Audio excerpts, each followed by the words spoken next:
कैसे हो भाई लोग दीदी लोग।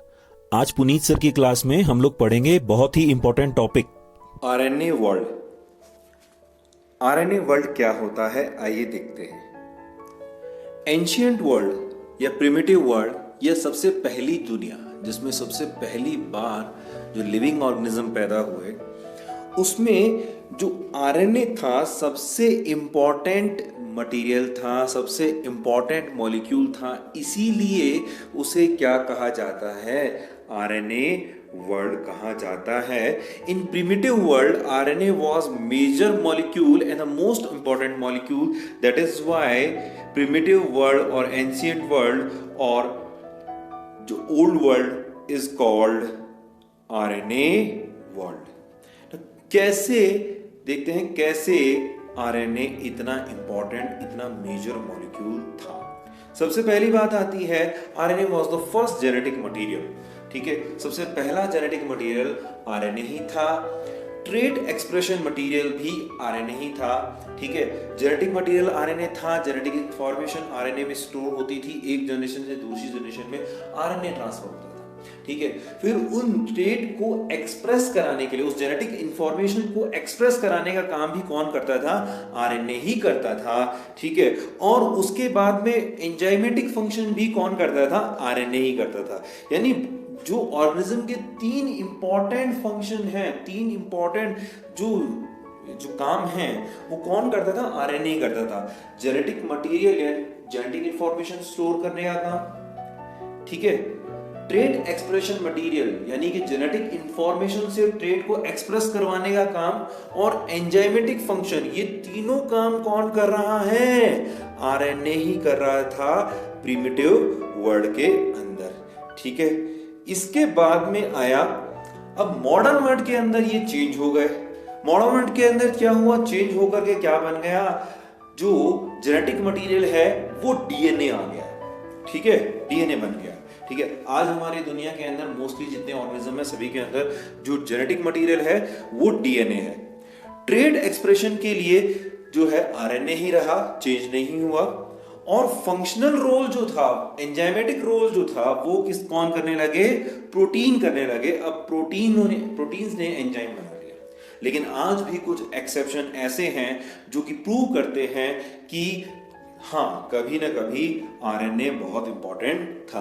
सबसे पहले प्रूव करने के लिए हमें दिखता है कि जो जेनेटिक मटेरियल है, आज भी जो प्रिमिटिव ऑर्गेनिज्म हैं, वायरसेस हैं, उनके अंदर कुछ वायरसेस में जो जेनेटिक मटेरियल है वो आरएनए है। ऐसे वायरसेस को रेट्रोवायरस कहते हैं, जैसे एचआईवी, फ्लू वायरस, ये सब रेट्रोवायरस हैं और इनके अंदर जेनेटिक मटेरियल क्या है, आरएनए है।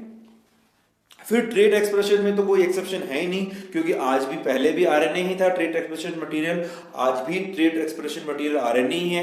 ठीक है, तो इसमें कोई चेंज दो राय वाली बात ही नहीं है, ये इंपॉर्टेंट है।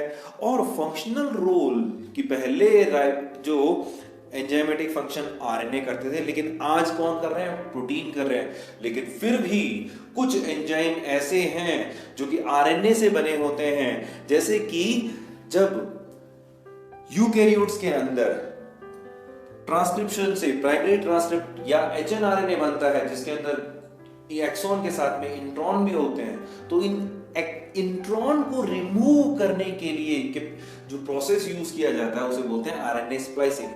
इस आरएनए स्प्लाइसिंग के अंदर जो एंजाइम यूज होता है एसएनआरएनपी, स्मॉल न्यूक्लियर राइबोन्यूक्लियर प्रोटीन, वो एक तरह का राइबोजाइम ही है, एक तरह का आरएनए वाला एंजाइम ही है। ठीक है, तो यहां पर भी पता चल जाता है। इसके अलावा अगर आप देखिए कि RNA as a genetic material था, ठीक है, कई बेसिक जो लोअर कैटेगरी का ऑर्गेनिज्म है उनके अंदर आरएनए जेनेटिक मटेरियल था, जेनेटिक मटेरियल है, रेट्रोवायरस है, उनके अंदर जेनेटिक मटेरियल है आज भी। तो इससे एक बात पता चलती है, ठीक है, क्लासिफिकेशन में थ्योरी कहती है कि वो ऑर्गेनिज्म जो आज सबसे लोअर कैटेगरी के अंदर है, वो उनका डेवलपमेंट सबसे पहले हुआ। ठीक है, लिविंग वर्ल्ड के अंदर सबसे लोअर कैटेगरी में आते हैं मोनेरल्स, और सबसे पहले डेवलपमेंट भी किनका माना जाता है, मोनेरल्स का ही माना जाता है। लेकिन इनसे भी लोअर कैटेगरी में आते हैं वायरसेस, और कुछ वायरसेस में जिनमें जेनेटिक मटेरियल अगर आरएनए है, इट मींस सबसे पहले कौन पैदा हुए? वायरस जैसे ऑर्गेनिज्म पैदा हुए और उनमें जेनेटिक मटेरियल क्या था? आरएनए ही था। ठीक है, तो चलिए आगे कुछ और देखते हैं इसके सपोर्ट्स में कि क्या बातें हो सकती हैं। आरएनए की कुछ खास बात देखते हैं। आरएनए बहुत ज्यादा एक्टिव होता है। ठीक है, पुराने टाइम में जेनेटिक मटेरियल आरएनए क्यों था देखें तो आरएनए बहुत ज्यादा एक्टिव होता है, इस वजह से ये बहुत जल्दी फ्रीक्वेंटली चेंज होता रहता है और उस चेंज होने से को क्या बोलते हैं? म्यूटेशन। अब सारे के सारे म्यूटेशन से कोई ना कोई वेरिएशन पैदा होता जाता है। ठीक है, और वेरिएशन क्या होते हैं? इवोल्यूशन का बेसिस होते हैं। ठीक है, तो RNA is responsible for the variation and as well as evolution. तो क्या था, जैसे ही हमें एंशिएंट वर्ल्ड के अंदर हमें इवोल्यूशन बहुत तेजी से करना था, फटाफट इवोल्यूशन करना था, और अगर उस समय डीएनए जेनेटिक मटेरियल होता तो म्यूटेशन इतने जल्दी नहीं होते, म्यूटेशन नहीं होते तो वेरिएशन पैदा नहीं होते, वेरिएशन पैदा नहीं होते तो इवोल्यूशन बहुत धीरे होता, और इवोल्यूशन को फास्ट करने के लिए हमें एक ऐसा जेनेटिक मटेरियल चाहिए था जो फटाफट क्या हो, चेंज होता रहे, अलग अलग वेरिएशन बनाता रहे। इसके लिए आरएनए सबसे सूटेबल था। लेकिन जब इवोल्यूशन अपनी स्पीड पकड़ गया और खूब सारे वेरिएशन पैदा हो गए तो एक ऐसे जेनेटिक मटेरियल की जरूरत पड़ी जो स्टेबल हो। ठीक है, क्योंकि हर वेरिएशन काम का नहीं होता, कुछ वेरिएशंस को नेचर सेलेक्ट करती है, कुछ को नहीं करती। तो वो सारे वेरिएशन जिसे नेचर ने सेलेक्ट कर लिया वो अब नेक्स्ट जनरेशन में जाएं, इसके लिए जेनेटिक मटेरियल का स्टेबल होना बहुत जरूरी है। क्योंकि अगर जेनेटिक मटेरियल स्टेबल नहीं हुआ तो नेचर ने किसी वेरिएशन को सेलेक्ट किया, वो अगली जनरेशन में चेंज हो जाएगा क्योंकि जेनेटिक मटेरियल अनस्टेबल था। तो हमें अब जरूरत पड़ी एक ऐसे जेनेटिक मटेरियल की जो स्टेबल हो, और बाद में किसको चुन लिया गया as a genetic material? DNA को, क्योंकि उसमें वो स्टेबल होता था और म्यूटेशन के चांसेस कम हुए।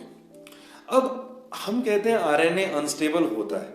अभी हमने बात की आरएनए अनस्टेबल होता है, आरएनए ये होता है। तो आरएनए अनस्टेबल होता क्यों है? आरएनए को अनस्टेबल बनाने के लिए 3 वजहें होती हैं, जो उसकी 3 स्पेशलिटीज होती हैं, उसकी स्ट्रक्चर की खास बातें हैं जो उसे अनस्टेबल बनाती हैं। और हम इस अनस्टेबल वर्ड को अगर कहें कि उसे मोर एक्टिव बनाती हैं, ठीक है, तो वो है सबसे पहली सिंगल स्ट्रैंड।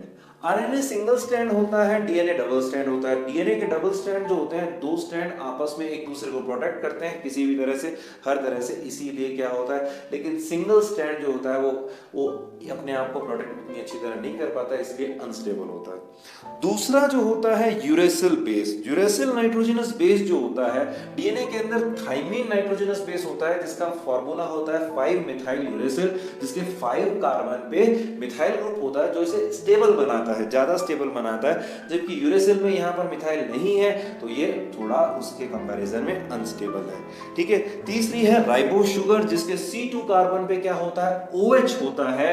ये एक्स्ट्रा OH उसे क्या बनाता है? अनस्टेबल बनाता है या मोर एक्टिव बनाता है। जबकि डीएनए में इस जगह पर क्या होती है? ओनली H होता है। ठीक है, ये जो इसे क्या बनाता है? मोर स्टेबल बनाता है। यानी कि राइबोस अनस्टेबल है और जो है डीऑक्सीराइबोस स्टेबल है। अब वायरसेस ने आज भी हमारे दिमाग में खाया रहता है, रेट्रोवायरस ने आज भी आरएनए को जेनेटिक मटेरियल क्यों बना के रखा है। सबसे पहली बात आती है प्रोटीन सिंथेसिस की। वायरस के अंदर रेट्रोवायरस फास्ट प्रोटीन सिंथेसिस करते हैं क्योंकि उनका जेनेटिक मटेरियल क्या है? आरएनए। आरएनए सीधा प्रोटीन बना लिया तो फटाफट प्रोटीन बन गया। ठीक है, वरना अगर जेनेटिक मटेरियल डीएनए होता तो पहले डीएनए से आरएनए बनाओ, फिर आरएनए से प्रोटीन बनाओ, तो एक स्टेप बढ़ गया ना, ट्रांसक्रिप्शन वाला स्टेप बढ़ गया। ठीक है, तो ये जो होता है इनके अंदर फास्ट प्रोटीन सिंथेसिस करने के लिए होता है। अब ये फास्ट प्रोटीन सिंथेसिस क्यों करना चाहते हैं? क्योंकि प्रोटीन सारे के सारे एंजाइम क्या है? प्रोटीन है। अब एंजाइम क्यों जरूरी है? किसी भी सेल की मशीनरी पे काबू पाने के लिए, कंट्रोल करने के लिए हमें एंजाइम चाहिए।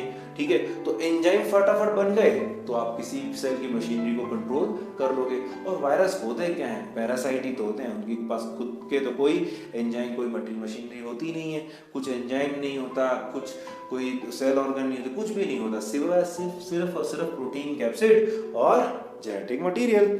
तो इस वजह से जो है वायरसेस ने क्या लिया, आरएनए जेनेटिक मटेरियल। दूसरा क्या होता है कि आरएनए के अंदर वेरिएशन बहुत जल्दी आते हैं, म्यूटेशन जल्दी होता है तो वेरिएशन भी जल्दी आते हैं। अब ये वेरिएशन से क्या होता है, वायरस अपने आप को जल्दी जल्दी बदलते रहते हैं। तो एक वायरस के लिए आपके बॉडी में इम्यूनिटी आई तो वो वायरस ने क्या किया, अपने आप को चेंज कर लिया, तो दूसरा फॉर्म ले लिया।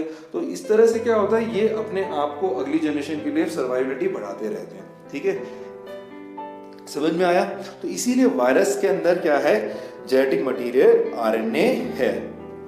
अब बाकी ऑर्गेनिज्म ने क्यों नहीं लिया, तो मैं पहले ही बता चुका हूं कि बाकी ऑर्गेनिज्म ने इसलिए नहीं लिया क्योंकि अधिकतर ऑर्गेनिज्म ने कि जो जेनेटिक मटेरियल ने नेचुरल सिलेक्शन हो चुका है, उनके वेरिएशंस का नेचुरल सिलेक्शन हो चुका है।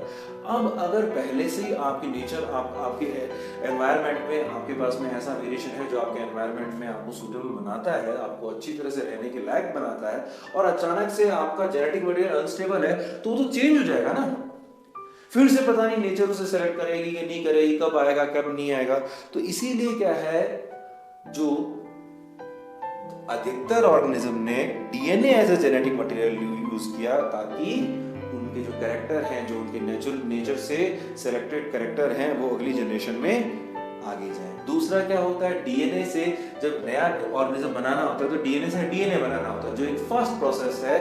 ठीक है, क्योंकि डीएनए से डीएनए बनाने के लिए अंदर आपको सिर्फ एक ही प्रोसेस करना पड़ेगा, डीएनए रेप्लिकेशन। लेकिन अगर आपको आरएनए से आरएनए बनाना है तो पहले आपको आरएनए से पीछे जाना पड़ेगा, आरएनए से डीएनए बनाना पड़ेगा, रिवर्स ट्रांसक्रिप्शन करना पड़ेगा, फिर उस डीएनए से आपको आरएनए बनाना पड़ेगा, इसे ट्रांसक्रिप्शन कहते हैं।